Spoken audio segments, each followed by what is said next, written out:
Yeah, I mean, you've got this amazing resource. We've got great sunny weather here in Queensland, and it'd be a shame to waste it, wouldn't it?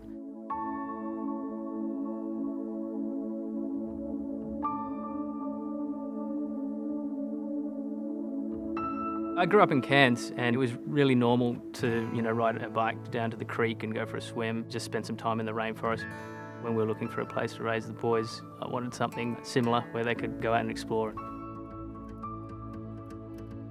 Wanted a Powerwall, and I was curious about it.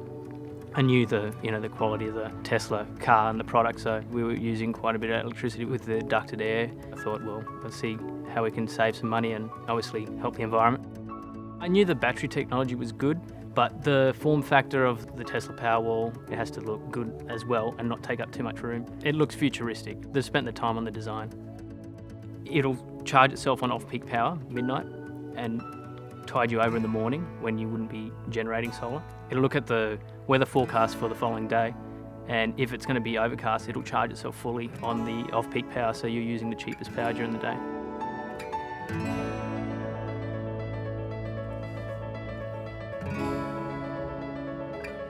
Use a decent amount of electricity, and I've done the analysis myself, and we've saved quite a bit. I reckon we'd save between $2.5 and $3 grand a year. I've always been interested in the science of global warming, even from a kid. I've always been conscious of it, so yeah, it's a good feeling. I've been telling people that now my house runs on fresh, sustainably sourced, local electrons.